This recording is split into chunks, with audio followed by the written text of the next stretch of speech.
ચાલો શરૂ કરીએ. આજે આપણે ભણતરની એક એવી જબરદસ્ત ટેકનિક વિશે વાત કરવાના છીએ જે ખરેખર તમારા ભણતરને એકદમ સરળ અને એટલું મજેદાર બનાવી દેશે કે પૂછો જ નહીં. ઘણીવાર કેવું થાય ને, પેલી જાડી ચોપડીઓ અને નોટ્સના ઢગલા જોઈને જ આપણું અડધું મગજ થાકી જાય. એવું લાગે કે બધી માહિતી મગજમાં જાણે ટ્રાફિક જેમમાં ફસાઈ ગઈ હોય, અને વાંચ્યા પછી લાગે કે કશું જ યાદ નથી રહ્યું. આ આપણા બધાની કોમન પ્રોબ્લેમ છે.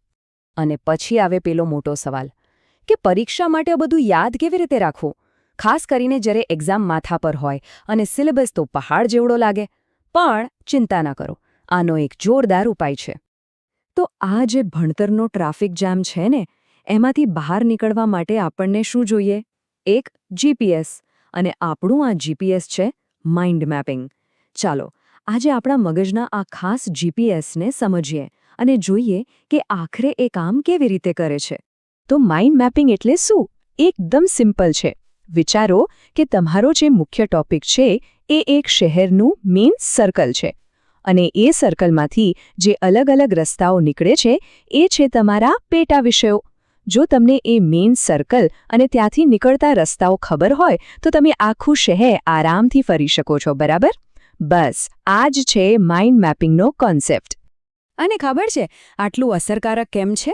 કારણ કે આપણું મગજ છે ને, એ સીધી લીટીમાં લખેલી વસ્તુઓ કરતાં કનેક્શન્સ અને ચિત્રોને જલ્દી પકડી પાડે છે.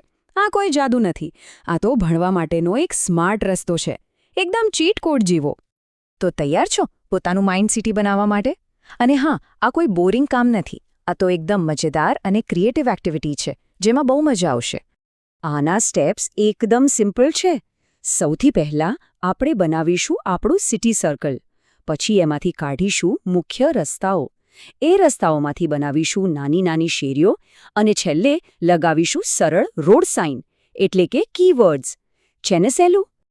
ઓકે, તો સ્ટેપ નંબર 1, એક કોરું કાગળ લો અને એની બરાબર વચ્ચે તમારા ચેપ્ટરનું નામ લખો, અને એની આજુબાજુ એક મસ્ત ગોળ દોરી દો. બસ આ બની ગયું આપણા માઇન્ડ સિટીનું મેઇન જંકશન, આપણું સિટી સર્કલ. હવે આપણા સિટી સર્કલમાંથી મુખ્ય રસ્તાઓ કાઢવાનો સમય છે. તમારા ચેપ્ટરના જે મુખ્ય મુદ્દાઓ છે એના માટે અલગ અલગ ડાળીઓ એટલે કે બ્રાન્ચ દોરો. આ એ મોટા રસ્તાઓ છે જે તમને ચેપ્ટરના અલગ અલગ ભાગમાં લઈ જશે. અને હવે દરેક મુખ્ય રસ્તામાંથી નાની નાની શેરીઓ કાઢો. અહીંયા તમે બધી જરૂરી વિગતો જેમ કે તારીખો, ફોર્મ્યુલા કે કોઈ મહત્વના મુદ્દા લખી શકો છો. જુઓ તમારો આખો નકશો કેવો વ્યવસ્થિત રીતે તૈયાર થઈ રહ્યો છે. ચાલો હવે એ સમજીએ કે આ મગજનો નકશો એટલે કે આપણું માઇન્ડ મેપ આખરે આટલું પાવરફુલ કેમ છે, અને એ કેવી રીતે પરીક્ષામાં સારા માર્ક્સ લાવવામાં આપણી મદદ કરી શકે છે. જુઓ, જે જૂની રીતની નોટ્સ છે એમાં માહિતી ખાલી બ્લોક્સમાં હોય છે, એ એકદમ કંટાળાજનક. પણ માઇન્ડ મેપમાં શું થાય છે? બધા વિચારો એકબીજા સાથે જોડાયેલા હોય છે, એટલે યાદ રાખવું એકદમ સહેલું બની જાય છે. અને ભણતર બોજ નહીં, પણ એક ગેમ જેવું લાગે છે. તો આ બ્રેઇન જીપીએસના ફાયદા શું છે? સૌથી મોટો ફાયદો એ છે કે આખા ચેપ્ટરનું ચિત્ર એક જ નજરમાં ક્લિયર થઈ જાય છે. વિચારો વચ્ચે કનેક્શન ફટાફટ બને છે, અને પરીક્ષા વખતે બધું જ જલ્દી યાદ આવી જાય છે. અને સૌથી બેસ્ટ વાત, આખું લાંબુ ચેપ્ટર ફક્ત એક જ પાનામાં. સરસ! સારું, તો હવે આપણે સ્માર્ટ રીતે નોટ્સ કેવી રીતે બનાવવી એટલે કે સ્માર્ટ ઓર્ગેનાઇઝેશન તો શીખી લીધો. હવે વારો છે તેને સ્માર્ટ ટાઈમિંગ સાથે જોડવાનો.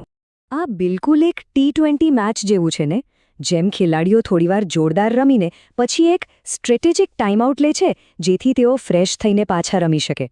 બસ ભણતરમાં પણ આવા બ્રેક્સ બહુ જ જરૂરી છે. તો કનેક્શન એકદમ સિમ્પલ છે.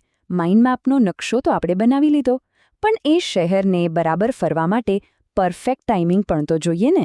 એટલે જ આપણી આગામી સમજૂતીમાં આપણે એક સુપરહિટ ટેકનિક 25-5 નિયમ વિશે વાત કરીશું, જે તમારા ફોકસને એકદમ શાર્પ કરી દેશે. તો શું તમે તમારા ભણતરને નેક્સ્ટ લેવલ પર લઈ જવા માટે તૈયાર છો? જો હા, તો ફટાફટ નીચે કોમેન્ટ બોક્સમાં તમારો કોઈ પણ સ્ટડી સંબંધિત સવાલ લખો. ચાલો સાથે મળીને શીખીએ અને આગળ વધીએ.